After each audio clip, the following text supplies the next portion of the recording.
It's a Monday and you know ukuthi ke ngalo njalo umsombuluko isikhathi sakho selibhola eSwatini lapho khona sikhulumisana ndzaba lebetendeka ebholeni kakhulu leyo midlalo lebeyidlala across the country njalo ku ubonile ukuthi imidlalo cishe yonke yadlala ngemgcibelo sitabe sikhulumisa leyo midlalo sibuka ukuthi kwahamba kanjani nokuthi ama results eme kanjani nokuthi selok seyime kanjani. My name is Patizwe Msibi. I'll be with you for the next hour lapho khona sitabe sikhulumisa leto temidlalo. Of course ehlelo nangihambi ngethwana njalo kusiphethe yona i-resident analyst yethu lokungilinda Master Dlamini sitabe sinayo la e-studio kube nguye elotasichazela ukuthi ngabe kuhamba kanjani kusuka nekuhlala kwayo lena midlalo letabe lebeyidlalile kuleyo mphela somfo siwabonile ama changes inkumbi elabekendeka ke ngale so kunengi lesikhuluma ngako Manzini Wanderers is on fire, Mbabane Swallows Wanda is on fire, Royal Leopard well they picked up points but timfo betingafuni ngathi tihamba kahle. There's a lot to talk about ehlelweni kakhulu sitabe sikuphaseleke nawo ama highlights alawo ma game lesikhonile ukuthi sifinyelele kuwo. At this time I'd like to welcome yena Linda Master Dlamini on the show. Of course, welcome to the show and I'm sure my loyal viewers as they are always loyal bakathile kufa ukuthi ngabe Master usiphathelene namuhla. Ngiyabonga Patizwe, ngibonga lokumukela ehlelweni lakho ngitithobo lokukhulu ngivusele wena ama loyal viewers lahlala loyal njalo but ba loyal nje baphinze bathanza kakhulu ibhola ngingako leli hlelo leli sibalethela ubona ngicaba ukuthi ngikhuluma ngikuthanga bathanza ibhola setiya ngamjawa wendoda. Yeah Master, khuluma ngikuthanda ibhola yathi ukuthi sometimes ngiyengicabanga ukuthi the way I know you personally, the way uthanda ibhola, the way ngithathe ngayo ukuthi ngithanda ibhola. Today I spent almost the whole day playing football. Yeah. Yeah. Dlalalina and all that. So it's the passion. Passion Patizwe ngicaba ukuthi asiko la mhlambe ukuthi sisemsebentini ngiletino lesiphila ngako discuss ibhola before le show sikhuluma nangenzaba ukuthi bodlala ibhola langa lonke sikhuluma ngama teams even local teams sikhuluma ukuthi isekeme kanjani sikhuluma ama strengths sikhuluma nama teams possible ukuthi angawina i-league. Yeah, let's bring in the viewer Master ukuthi naye le conversation yethu lebe sikhuluma ngayo because we always talking football masikhuluma na Master ingagcini just ngale ngaphandle kwama camera and all that. Over the past weekend sabuke ama results ukuthi kulawo midlalo lebeyidlala kulemphela somfo ngabe idlale kanjani. There were a lot of games Master lebekadlala on Saturday cishe onke ama games ePremier League adlala on Saturday after Royal Leopard iphume ku CAF Confederations onke ama team akhona kudlala kanye kanye. Yes, so sekude ukuthi khona lo umile imidlalo lengadlalwa big results Master. We're going to take a look more especially of those games lesite wona tithumbe tawo and try ukuthi sihlaba hlosi kuwo sibuke ukuthi kuhambe kanjani. I'm trying to pick out lapha ngiyibona iGreen Mamba. Surprisingly Master, Green Mamba we thought after ba win their last game before this one so ba gain momentum next so yakhona kuqala uyathola winning combination but lose against Ineos. Patizwe, I think le inconsistency ku Green Mamba iyachubeka nekuba khona lengicaba ukuthi 14 Ineos njoba ngasho emavikini laphelile baluza ema games ngathi second round awudzingi kwaluza ema games. I still remember le game eBuffalo nabakhala phasi bendeleka phasi in some of ulamanye ama decisions but kuwin against Green Mamba ngicabanga ukuthi the boys the spirit itabanika usiba boost lokuthi ba fight i-relegation because lo nyaka kutaba tough kakhulu but for iGreen Mamba njoba ngisho ukuthi i-team lewena i-league for 3 seasons ago coach nguye Caleb wafika Dumisani Makhanya ele on kule season wetha NS Mavuso usazama kancane but vele sekulate because nyalo awusa build sekudzinga result nyalo so sebenzisa noma ngiphi indlela ukuthi uwine hence Ineos did for le results against yona iGreen Mamba. We're going to take a look at the results at the log standing at the end of it all kubuka ukuthi ngabe sekeme kanjani but you got iThabangulu Kellis beating Manzini Sipet. We talked about Manzini Sipet earlier Master well earlier on the season mayisaqala ukuthi iSipet iqala kahle but towards the end of the season babe sebaya flirtation. This is exactly what is happening. They lost 3-0 mabadlala nayo iThabangulu Kellis. Thabangulu Kellis, we cannot take anything away from them. Very solid team. Nuro is doing a good job. Patwabo support umhlalo mbone emagroundini. But what's wrong with Sipet because they have all the things longa tidzinga for you to be successful. Patizwe ngicaba ukuthi ngengakusho about a month ago ngathi if utawubuka ubucathanisa bocoach labadlala kulama teams lawa sesikhuluma ngaNuro serial winner ku Royal Leopard sesibuke Christian Thwala ngala mhlambe kude langathi uyakubeka etafuleni nyalo ukuthi kwa Premier League ngwinile yes so ngicabanga ukuthi that winning mentality because ku second round bese sekushiyelana the coach ku dressing room we manager kanjani iThabankulu Kellis as much as last week bakhala phasi kuThambuti but that winning mentality uyayibona able to come back uyabona 3-0 against Manchester City is not an easy side but kuthola 3-0 against bona ngicabanga ukuthi lokho kuyakhombisa ukuthi le team iya fighter and nalendlela ke lasadlala ngayo ngicabanga ukuthi I'm happy uyabona ukuthi ku clear le bhola if ingekho ukuthi bayifaka straight direct ku ekhatha boxini bayifaka emawingeni ethola ukuthi amawinga agijima ayibuyisa ekhatha boxini so ngicabanga ukuthi I'm happy ngalendlela iThabankulu Kellis but for Sibet they have the players very good players Bomuzi they still have Bachoko they still have Bomaphalala Bomsana Sundowns they have national team players Bomthokozisi is a very good even player the defender I'm forgetting his name so national team setup so ngicabanga ukuthi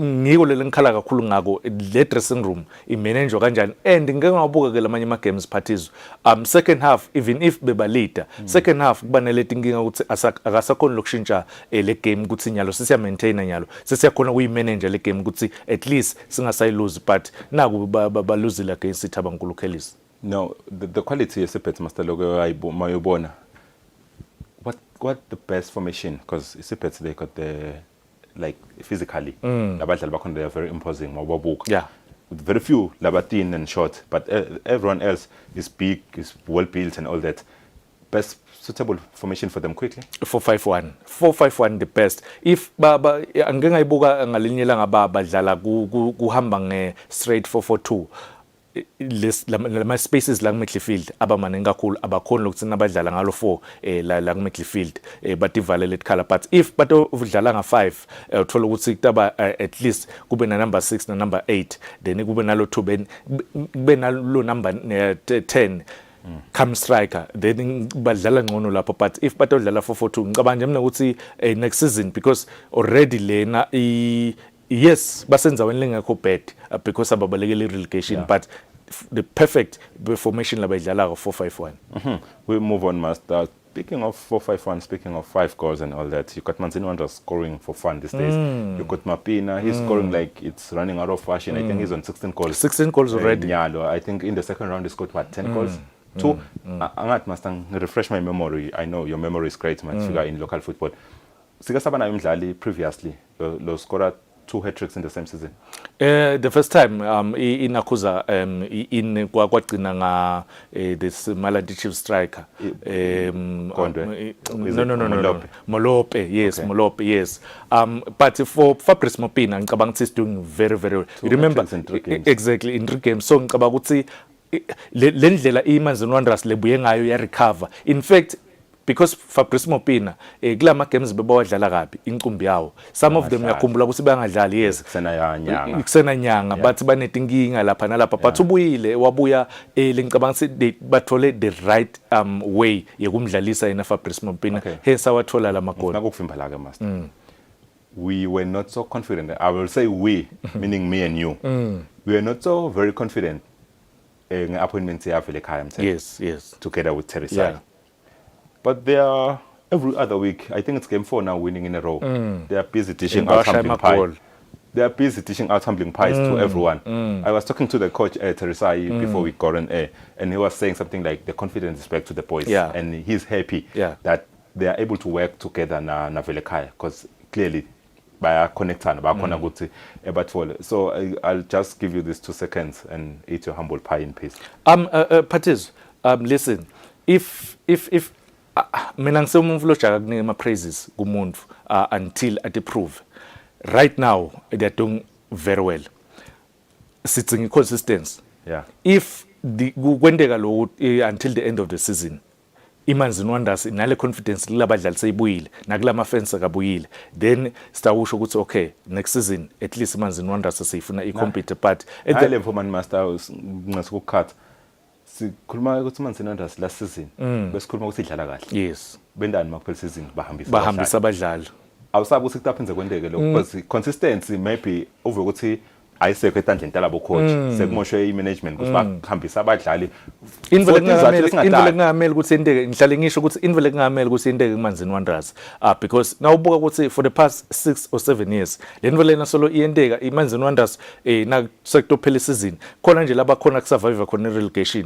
babuya the next season yabuildwa i-team balanza even Bokok the late Kok may his soul rest in peace ibonakala lokho le team khona le yakhona uyabona phinze yashona phansi kwanje sobadlali weta nyanga wayibuilda i-team kwahamba about 8 players uyabona last season bekayibuildile le team kwahamba abadlali so ngicabanga ukuthi if iManzini Wanderers itawuchubeka kanje right now yena Teresa naye vele ekhaya ngicabanga ukuthi bathole the right way because ngihlale ngisho phathizo ukuthi if you have a striker like yena Fabrice Mompina find the best way yekumdlalisa bayitholeleke the best way yekumdlalisa even nale defense because nawubuka ukuthi abaconsider against Tambuti Tambuti is not an easy side icoachwa ilegend eManzini Wanderers King Clay babuya kuwina nabo ukuthi abankulukheli so ngicabanga ukuthi even nale defense you remember ukuthi ungibuta nakufika yena sihle back sorry ubuta ukuthi bangadlala na Palma Palma ahambile eSouth Africa babuyile bayadlala nyalo ngicabanga ukuthi if batawukhona ukuthi ba maintain lokho sihle Palma bochipa then iManzini Wanderers itawukhona ukuthi compete but I'm worried sekwendeke isikhathi leside quickly Tambuti inconsistency yadliwa kani i-position lengasilenhle phathizwa kusiso sikhathi lesi se-inconsistency because njengoba ngisho ukuthi second lwela at least i-draw lengicabanga ukuthi kuwina i-derby against iThabankulu Kellies angathi ukuthi lati ngomvente abadlali kufike kwathini because kuwina i-derby ngakutshela ukuthi okay nyalo sengifikile but uyodlala neManzini Wanderers uyathi quality labanayo ukhala pass ngemagoli angaka 5 ngicabanga ukuthi akusiko kuhle.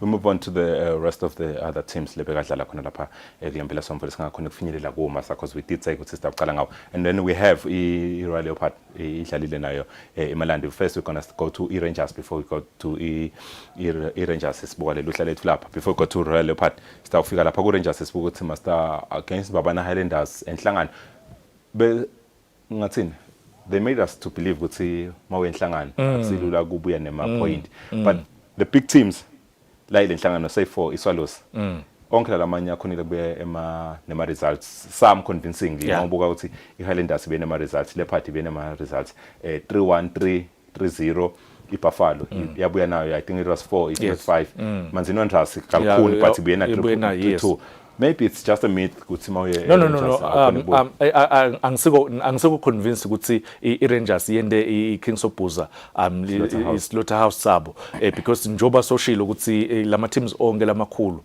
ayile enhlangano ayithola iresults imbabana Highlanders ngicabanga ukuthi iyekile game lena yawathola 2-0 imbabana Highlanders nangibuka beyine pressure kule game le because parties every game nyalo ku the top 4 in a pressure but the way laba khona ukuthi badlale ngayo against Rangers ngicabanga ukuthi I'm happy because ngihlale ngisho nakhona ukuthi if Skhali walithola ke ligoli la 2 goals angawathola amagoli akube khona phela lo tamlekelela kube khona lendlela lidlanisana ngayo and ngicabanga ukuthi that thing kumbabana Highlanders nakhona le dressing room yakhona uyabona labadlali as much as some of the tactics ungawa question ku technical bench but the players the mentality ikhona lothi we want to win the title it's been long since 2001 bagcina kuwina ileague so ngicabanga ukuthi the players akutshelile ukuthi bafuna kuwina and kuyasida ke phathizo ukuthi ube nabadlali labake bawina before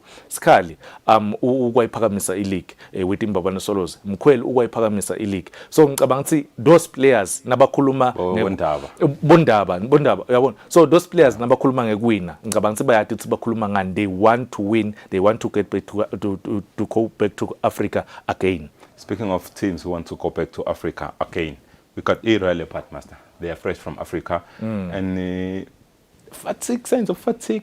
So abonile lapha nalapha in some few games because in the last 5 or I would say 5 games badly Swallows but drawn at then they're coming back nyalo baya win against Malandi 2-0 convincingly. For them pressure is bahle lapha etul master. Phathizo nawukhumbula kahle ukuthi iRoyal Party last season kule run yabo lenhle yafike uniwa iMalandi Chiefs even though ileague bese bayivele bayiwinile but ngicabanga ukuthi kuhamba uyespeak ngicabanga ukuthi as much as iRoyal Party le fatigue ikhona the signs of fatigue akhona but still squad banaso because ma injuries maningi kakhulu kodwa labadlali labo batathi nababuya nasekusele at least 4 games or 3 games labadlali labo nababuya laba sebadronsa ngedrip but awubuya bangene bakhaceke because there are some of them senior players bomlilo basekhona phela kule team uyabona so bongci bobongane generally spec so ngicabanga ukuthi nakhona le depth iyabasita lokuthi banebadlali abaningi kakhulu nangabe baphuma lo sikhuluma ukuthi bomachawe nje ima games inqumbi uyabona usikhumbuzo ba out ulimele but as soon as abuya because is a national team player sikhumbuzo is a national team player nababuya labadlali laba abakhanzi ayibekhami kakhulu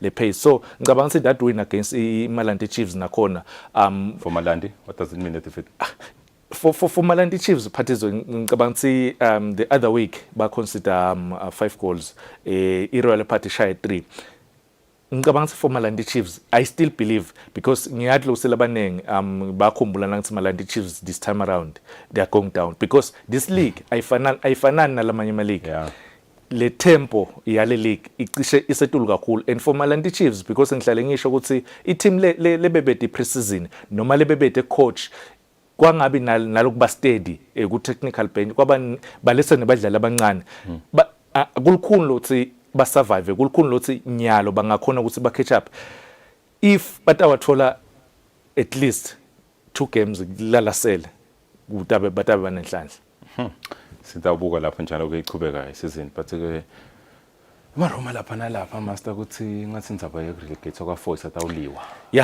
anticipating that party stawungena kuma sesikhuluma ilock position sibuke ukuthi ngabe ngibani ongayilisa kakhulu ukuvakale kulabo labatawehla because I have a feeling ukuthi lo tawuphamisa sandla kakhulu ngilole la kumeka bikhona but ke sichubeka nalo hlelo teams langaseko concerned about relegation but they are concerned about winning the actual league title lamanye lahlalile kule mphela somfo imbabano solos idlale nayo i444 lapha ePrince of Wales sitawubuka kafishane ukuthi ngabe umdlalo wadlala kanjani and then master will come back us break it down igame ukuthi hambe kanjani.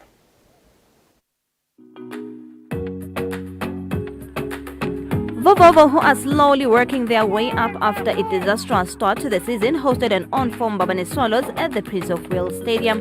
Despite being the away team, the Mbabane Giants felt more at home, having utilized the ground as their training field in previous seasons. Having played to an entertaining tour draw in the first round, Swallows were hoping to take an early charge, Tony Titi Tabeze leading from the front. Wandan Hlego was on target for the Birds, giving them a much-needed lead.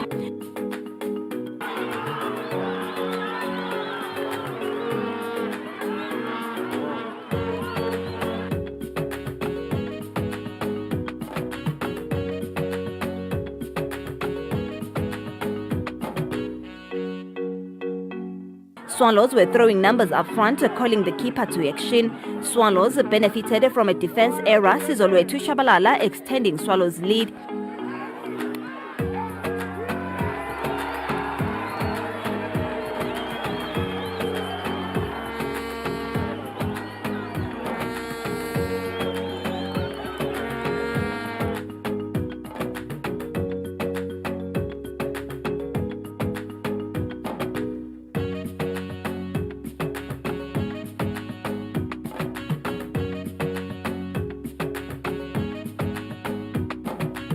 The visitors got the memo and were not holding back in search of more goals.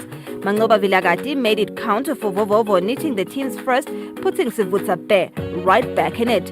A much-needed 3 points for Swallows as they continue with their quest to rekindle the love affair between themselves and the championship trophy.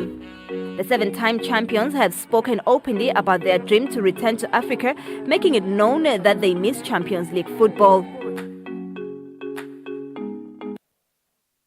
Yamba kanjalo ke Mbabane Swallows yakhona kunqoba kuyo i444 but master every other weekend siyafika lana sikhulume wanda umlomdzala kalahle Phathizo experience awuhambi uyithenga emarket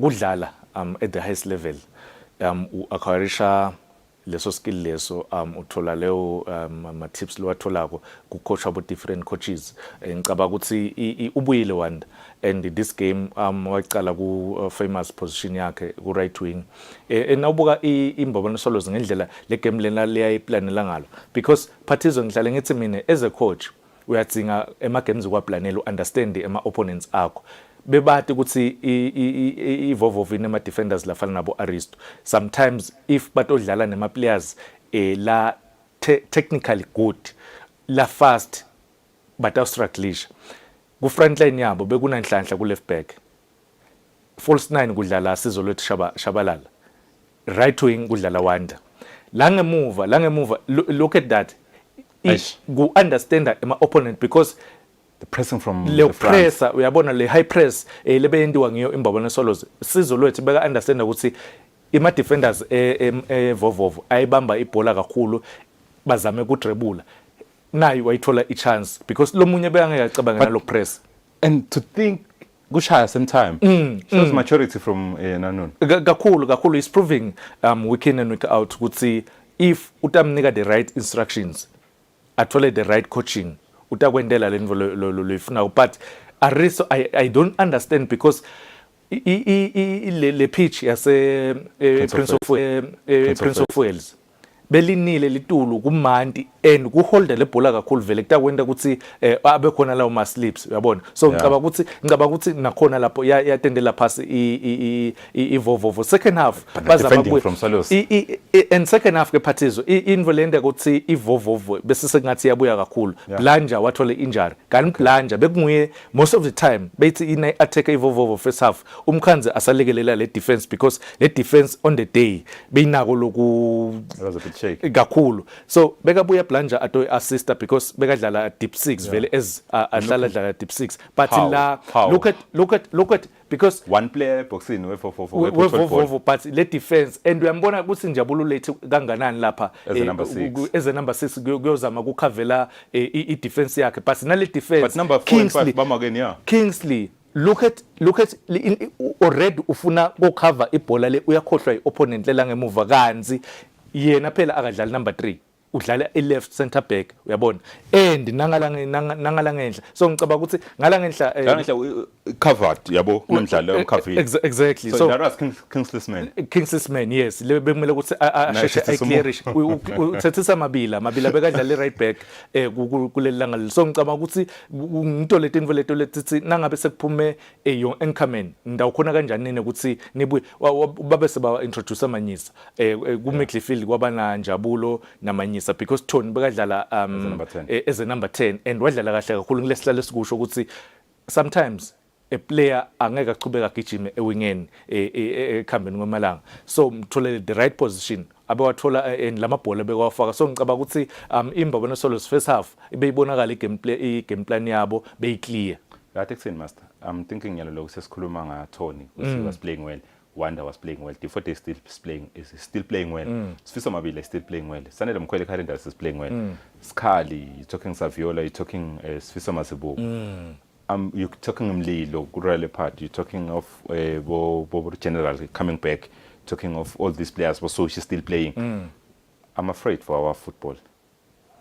Because if we have to go back and recycle our players, because Babuya Badlali and outperform the younger guys, because you'll expect at this stage that Manyisa should be starting ahead of Tone.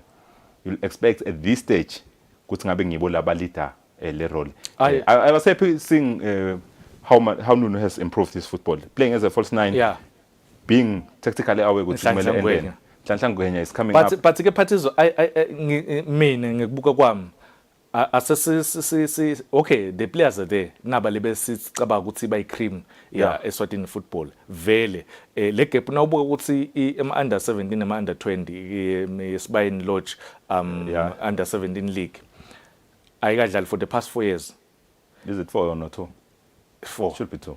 No 2 in 2020 but bagcina 2018 2019. Is it? So ema under 20 you remember that tournament yabo Eswatini Bank la bedlala khona ema under 20 la kwachamka khona bo Makrish wagcina nini kuyibona le tournament so ngicaba ukuthi le gap vele itaba khona the players laba pronyotha ngalesa sikhathi lesi kube bete le pressure la ngemva kwabo bafike bona bafike bathola kwathiwa oh nange ama superstars bafike ba relax kanzi bonjabulo nabo Pupu bathithe nabadlala bo Mbabane Solos bachama bo Makrish bachama bonunu bayenyusa le level yabo yabasetulu kakhulu so ngicabanga ukuthi dinenge leti involved contribute kude le pressure. Another game master le yadlala khona Mavuso on Saturday kwaba igame lebedlala emkhathini wayo iDenver Sundowns kanye nayo iMilling Hotspurs. Denver Sundowns coming from a draw against Royal Leopard. The confidence was high, everything was expected, but iMilling no good to frustrated, yaba frustrated, but angifuni kwenza kakhulu. Here are the highlights to see what I'm talking about.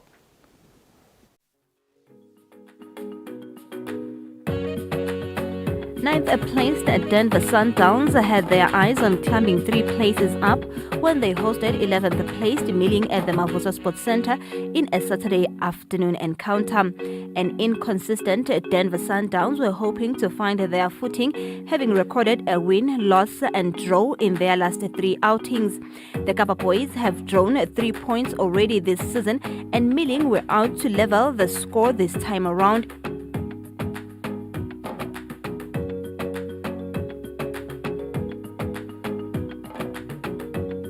Building from the back, Denver Sundowns got the first clear chance of the half. Mthokozi Sihlathwago's shot cleared off by Bongani Dlamini. Milling had a chance of their own. Sanele Dlamini's shot way off the target. There was an injury scare halfway through the half after Mike Dombo collided with the keeper.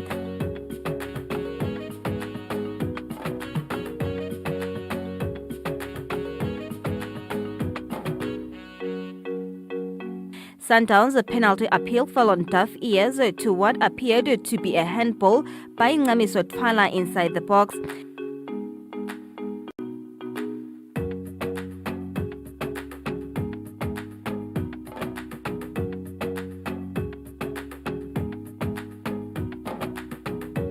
Spamandla Masego came closer for the host, shooting wide.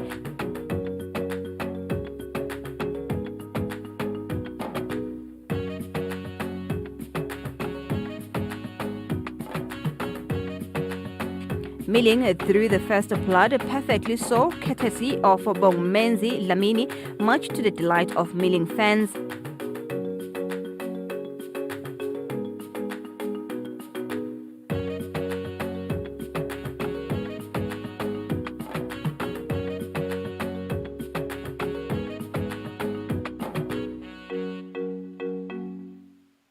Soon after, Koza almost doubled Milling's lead, but the keeper was equal to the task.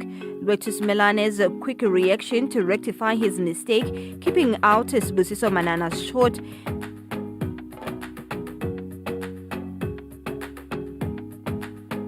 Milling were not slowing down, Lwazibembe blasting it wide. Manana's shot is saved by the keeper, the last of the half.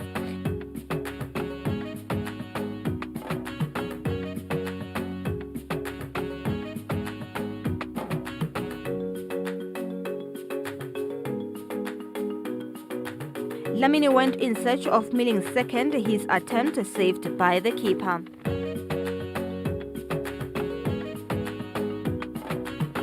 Hlathwago was in the right place at the right time, netting Sundowns first to level matters.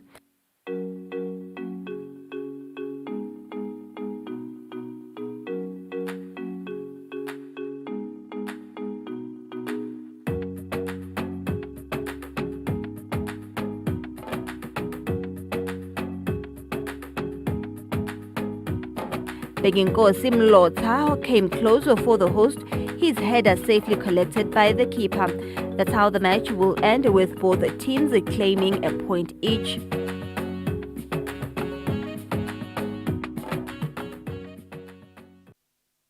The game finished 1-1, Master. We saw 2 beautiful goals. I'll say the other one from Menzi, he's been taking beautiful free kicks. I think it's his fourth in Kulanzelan. He's been scoring them like crazy, and we got that technically good goal showing general Sundowns. But the game overall, Master, how your impression of the game? Patizo ngicabanga ukuthi it was a good game, but in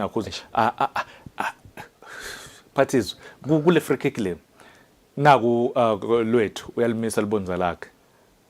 I'm not sure. Umile ume kahle position kahle. Uyabona nayisasuka le bhola enyaweni abe position kahle. Yeah. But was my initial thought mangilibona le bhola I thought iyathatha deflection. Now umbuka ngalendlela la dive engayicela ukuthi yathi kude deflection le yabakhona lapha. Usukela ne position. Why? Because onke amehlo akhe asebholeni. Uyabona? Ngicabanga ukuthi mina nje le bhola le ngisho ukuthi kwaba mistake yakhe. But the biggest concern yami ukuthi the world didn't jump. The world ngabe yayivimba le bhola kube yaqhuma. Kanini umsebenzi wayo because already ngemflolele pass lokathi usimakashaya pass I block. Why are you not jumping usekhasela inini? All book.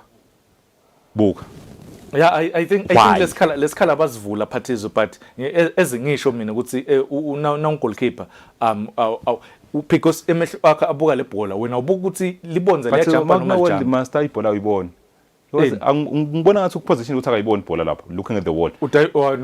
Book, can you take Libonza Phathizo. Can you take back the play? Can you take the play before I shy? Take it back a bit. Okay, just before I shy. Because there are two players milling in front of the ball, master. Le ngiva ngazo now ngiyo last goalkeeper. The only so dive up. Exactly. Because utayivelana akayiboni ibhola. Because most of the keeper eMafrika kabashaya ukuthi baphutha kuyibona ibhola bayibona seyivelela la tuke wall. Yabona? Because there's no way angayibona le bhola le. Because nabadlali bemilling labangithula ba ngalala agcina le hole yakhe khona. Yeah, isikhona. Uyabona nje lesikhala between the four defenders la phela inini 5 plus nalo lo phumile lo ngale ngendle then nalo 2 lesikhala leso nje le bhola kahle iyathatha le advantage le in fact bekafuna kuyifaka khona bongumenzi kulesikhala leso yena nje kahle bekayifaka le exactly le mekhona sizolwethu wadayiva udayivela ini question yami iwola icumngane udayivile keep nama ngathi usidayivela ngazi ukuthi kushaya penalty but we continue with the game. I think both the wall and the goalkeeper were at fault kule situation there because I don't understand why you in ugwala ungacuma. Got they are professionals. They play this game of football day in day out and we here just to talk. Kepha ke sichubeka sibuka khona highlights sentence master nayo imiling. Mhlambe ngabe bakhona ngeta emagol. Ngalendlela ama chances la tholakala ngayo Phathizo I think even first half ngibuka nalama chances labeka khona inside the box. Sisenayo ngingayi finishing kakhulu lakithi sinayo le challenge le but I still feel like bekuyi penalty le. Honestly I don't think it was. Look at the hand, the position of the player. Look at the hand. And he's trying to sheet it away. That would have been harsh. Honestly. Harsh but would have been wrong. Let me correct it. Okay. So what's Phathizo mean? My belief it's ekhase boxing sihlale sibabukela even nalalabanye itandla takho if ufuna ku defender kahle titala ngemuva uyabona but if le tandla titangikhanza le bhola setila that's a penalty but le bhola ishayile sandla bese sivele asikhweshisile ngithi mina nabayishaya le bhola nayisuka kule mdlalo attackako tandla takho already tingala but if utitayikhanza tila usazama kususa ngibalo be late nguwe that's a penalty but it ku natural position. That's a penalty. Natural positioning le. Exactly. Atikho la. Phela betilana wazama kuyivika ibhola. That's a penalty. That's a penalty. Honestly, for me that's a penalty. No. There is no way that was a penalty. There was no way it could have been a penalty. Rafaela, I think made the right decision, Rafaela, and you think it was a penalty. So we're gonna keep it at that, and Mbugele Kaya will decide. Yeah. And both teams, la pekatse grounding, some society lam, some society la. And the Phathizo kule khona lesuka kuyo. I'm happy ngendlela siphamandla la safuna kusasa ngayo ema shots. Kusuka kunayo ikhona, sorry, not lefiki ikhona.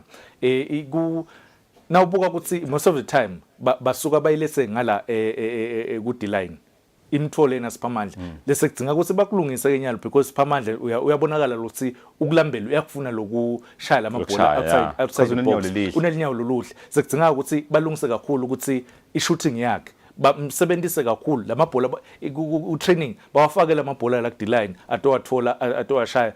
I think lana nje lwethu but I think it's a miss. It's a miss. Lenga understand ukuthi why uyise lengendlaleni asikhala sibe sikhona la ngento asisinenge. Lengicabanga ukuthi njoba ngisho ukuthi iMilling yawathola ama chances. I still believe ukuthi if bangakhona ukuthi ba convert ama chances zabo bangakhona ukuthi ba win ama games. Buka nje le chance le. Big chance. iMilling inako lokukora kuqala. Inako lokukora kuqala iMilling and then bese ba last minute uvuthi ba conceded. Abakhona ukubambelela kani ba frustrate game yonke. But it was a beautiful game. Tactically, you could see the players ngendlela beba treat ngayo but from both teams. But then master, we're going to continue with another game ledlalile khona emavu. So before you see that, take me through goal Sundowns quickly before sichubekele mpilo, because I want to see ukuthi iMilling defensively from a corner kick ukatsene. Tindo leti phathizo loti trainako lengicabanga ukuthi kuyaprove week in week out ukuthi yena iCarbon Masosha is that good coach, because that's a training routine. Exactly. Go understand go understand phathizo ukuthi ema opponents if you hold it right there atawukrema ukuthi ibhola nifaka ekhatse boxing, because nawubuka lendlela labe mengayo lendlela laba 1 2 3 4 5 6 straight line uyabona laba sishayelela khathe boxing about 5 ama players eDenver Sundowns eboxing akamakwa, and nenda le short corner le phathizo niyaba confuse kakhulu bamvu labatshele ukuthi indawo ifaka ekhathe boxing. So ngicabanga ukuthi it was a good goal straight from the training. We were expecting cross from Lihle as well, because if you look at reaction yale three players in front of the ball, ngicabanga ukuthi avela ifake ibe setulu kanzi wayiletha ngala just nje lapha ku penalty penalty spot and general. Oh man, this is a good goal. This is a good goal. It is. Look at the technique. If it team it reliwe tinvo ejimin tendiwe, because loku badlala lesinye isikhathi abacabangele, because now buka those three passes, because those two passes akusiyo nje into ukuthi limanete bayi trainer lento kuyabonakala i result yako le. Sundowns must at some point in time beyibangwa netibe, but now they are back. They are back. Yeah, oh yes. That pass. As young as he is, look at him. Kuhlakanipha, because lo munye phathizo kule edge la kuye bengavele ayifakele ibhola ekhathe eboxing, but wabona ukuthi okay, he is our player abakamake, and ke vele phathizo the best coaches batokutshela ukuthi na kule position leya ungayifaki if you decide ukuyifaka ekhathe ku goalkeeper, ifake in between goalkeeper nema defenders, but if lama defenders ayendele straight line lambe kwalo goalkeeper ifakela ngemuva kwabo itawuthola umdlalo bese soyafinisha. Lengicabanga ukuthi yakwenda iDenver Sundowns, which the connection was always perfect, and that's how yona iMilling leyadlala ngawo 3 points wayo on the day. Most of them bese baqala ku accept ukuthi no ibaleka nayo iMilling, but it wasn't to be. And of course, Master, as I was saying, we move on to the next game ledlalile khona emafuso lobokungiyo iMoneni ne Young Buffaloes. Young Buffaloes will know ukuthi one of the teams la solo anemathemba ukuthi angakhona kubambelela lapha ku Royal Leopard nabo bayebe the league, just like Royal Leopard yayeba last season. Nabo banethemba. Moneni Pirates, things are not going well, but change a coach, but the results are the same. Let's take a look ukuthi kwendekani khona kuyo umdlalo wabo kanye na Young Buffaloes khona lapha eMafuso Sports Center. With just 3 points separating them and the top two in the MTN Premier League log, Young Buffaloes travelled to the Mavuso Sports Center with a single goal, that is to take all 3 points and keep up the pressure at the top of the summit. Meanwhile, Moneni Pirates had to quickly forget their misfortunes and off-field drama and focus on staying afloat. The Buccaneers, for the first time this season, were without their coach Glenn Dlamini, who resigned on Wednesday, citing luck as the reason behind his resignation. Zenzele Mpofu and Kelumusa Vilagati were tasked to lead the team on interim basis. Dlamini was not the only missing piece. National team players Mbendolo Tomo and Samgelo Gininza were out on suspension.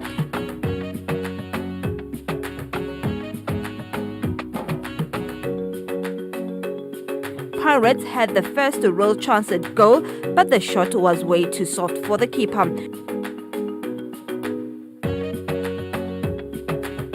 The hosts were in search of an early lead, but young Buffalo's defense were on a high alert.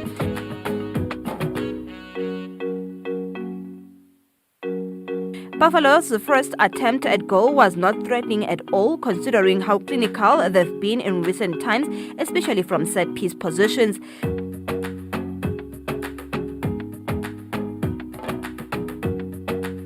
Siso Junior Mazibugo, who is in a red-hot form, knitted Amatole's first to what will be the only goal of the half.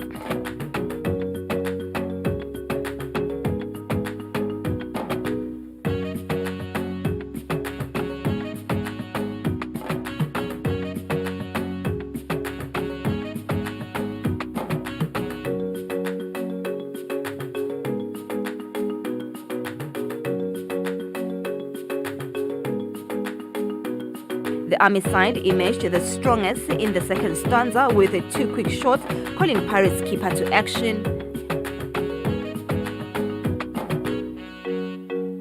The visitors were not to be denied their second, courtesy of Mpendulo Dlamini.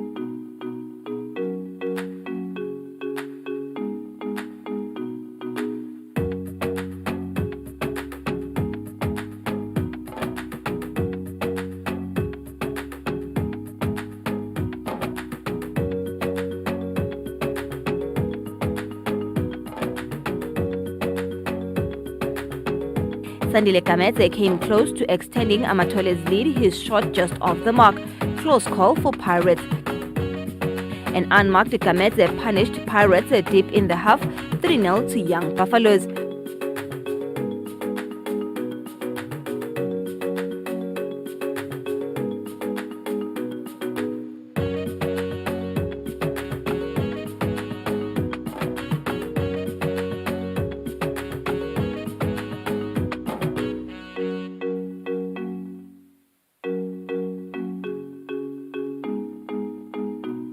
With Amatole in tune, it was slowly starting to feel like we're watching Dlamini versus the young Buffaloes. For the second time in a space of a minute, Dlamini produced a fine save to deny Kameze from close range. A backline that was non-existent on the day, Dlamini was called to do more on the day. Piwa Lwabe with a chance.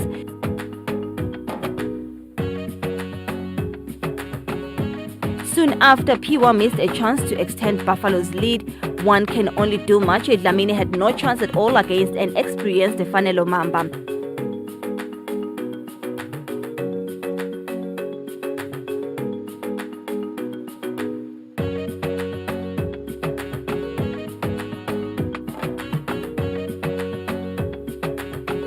Mamba turning the provider this time around, his perfectly timed shot met by Piwa, whose shot was denied by the post.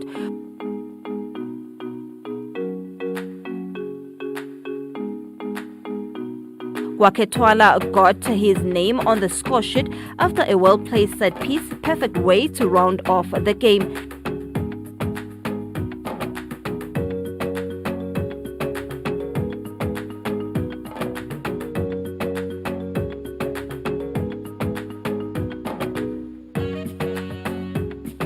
Perfect display from Coach Mnisi and the boys as they march on to their 15th win of the season.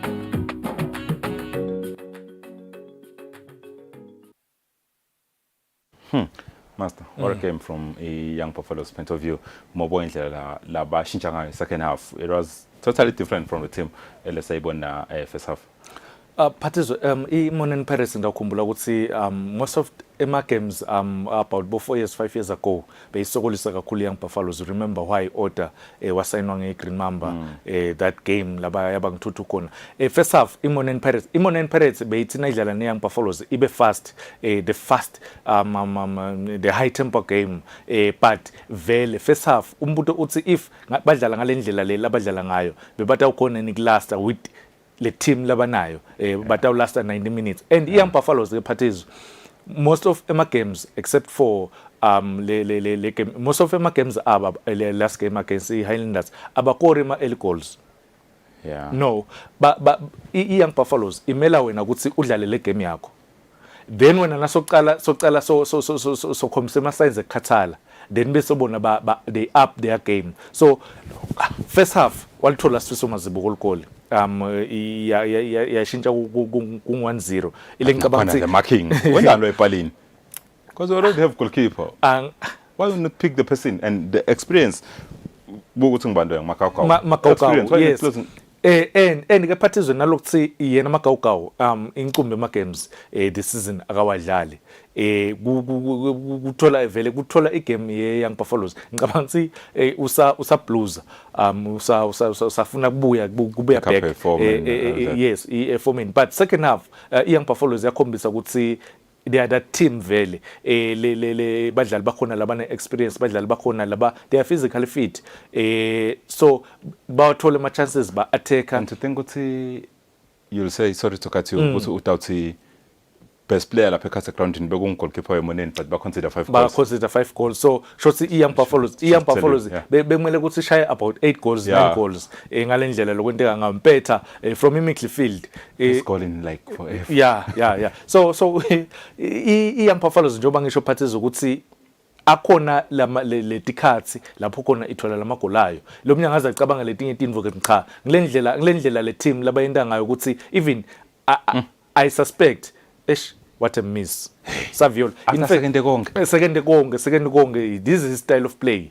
but ke what redeem we meet quickly yeah kakhulu walithola le goal through ikona again I defending yayo iMoneni Pirates because no master if uheader ungakagcumi ungasine mhlomutse kuthina defense yakho le iMoneni Pirates I think didn't let him vuvelele laba even goalkeeper ngambeka at fault la because waphuma walishiya lane lakhe engqondweni yami ithi goalkeeper nakalishiya lane lakhe uyahamba uyoshaya ibhola uyoyiclearish yabona but about two players labangamakile umuntu so ngicabanga ukuthi tonke letinto but Young Buffaloes njoba ngisho ukuthi tikhona letinvo letenda ngcono and nawubuka lendlela labashintsha emagear ngayo excuse me labashintsha emagear ngayo uyabona goalkeeper made very good saves kule game le but Young Buffaloes ngicabanga ukuthi beyikhombisa ukuthi le game iyayifuna and all the players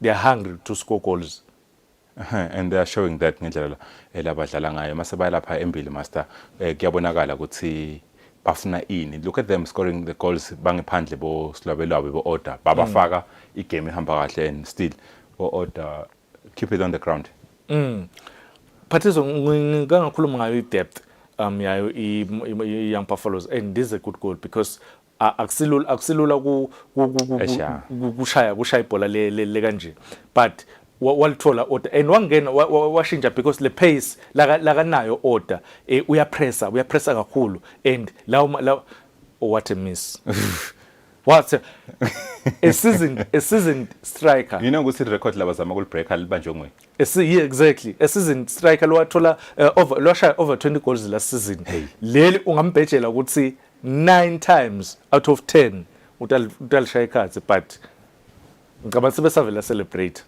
hence waligeja le goal wacabanga yena lana nje besathi savela lishayile yini bekangendani couldn't he have just no Pamba it's simple Phathizo if you want to score kune post ema chances ethuhluleke manje kakhulu but now phambathisa le bhola wayibhekisa endas la icabanga khona it's very simple is a goal Shaka but the pace of the ball anyway we look at the last goal I don't know how much you're gonna say this master Kwakhe in terms of dead ball situations he's proving to be up there and he's still young he's still a high school ufunza eNgwane Park he's still going to school like say a high school student already national team player Losane assist and he's playing fullback so very only assist the national team and Buffalo so very now a lot of assist in a corner and from his position corner kicks because of Linyawo luck it was just the same case for him again sishelo kakusemadida kwakhe yeah Madida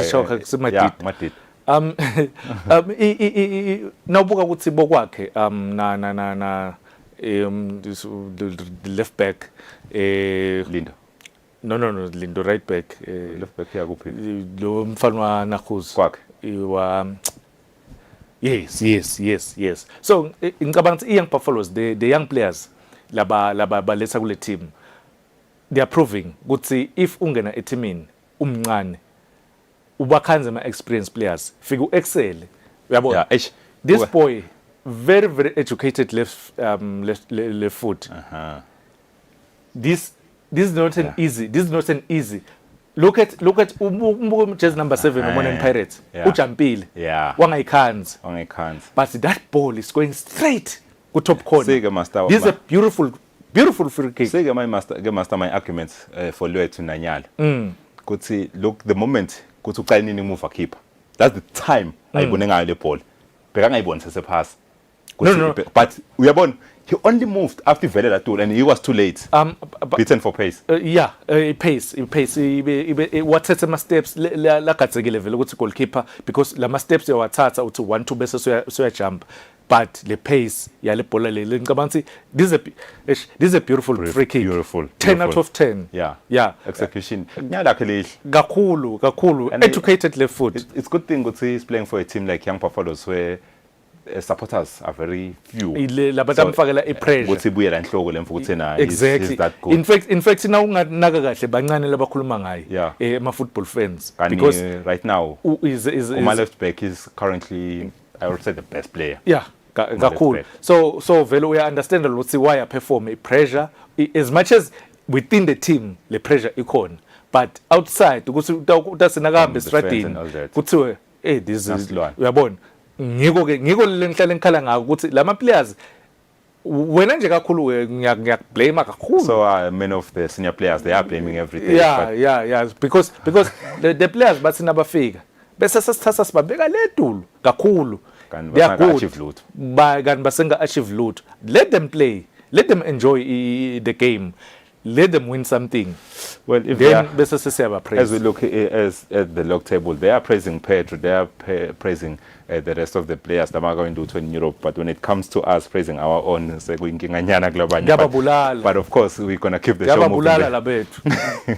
As we look at the log standing master, it makes quite good reading for a footballer master. Look at the log. Honestly, if you look at the stadiums around the country, ubukile position yethu nje mathimla dlala ngayo. I-Premier League is not doing enough marketing their games. Ukuthi kugcwale abantu enkundleni kanti this is the best season we've had in many years. Talk us through the Partizo, nawubuka le log table, i-Royal Leopard they are still top of the log ngenxa ukuthi bona bashaya amagoli amaningi kakhulu. I-goal difference yabo i-superior compared to i-Mbabane Highlanders. This is the best league ku Southern Africa, the most competitive league ku Southern Africa at the moment. Nawubuka ukuthi between number 1 na number 4 umehluko about 4 points kuphela. So ngicabanga ukuthi this league iyaprove ukuthi kancane they are getting the we haven't had a league as exciting as this one. Nani because all the teams i-Royal Party City nayibuye Africa, in fact inayisadlala Africa beyicishe ikhona lokubalansisa Africa and home Mbabane Highlanders beyithi i-Royal Party nayingekho ifakele pressure ihlale lapha eTulu. Young Buffaloes uyakhumbula ukuthi baluza 3 games nakusaqala isizini bonke kwathiwa Young Buffaloes kuphelile but are relegated, but look at them now 49 points. Mbabane Swallows ngicabanga sinakhona kushintsha. They made a very bold decision.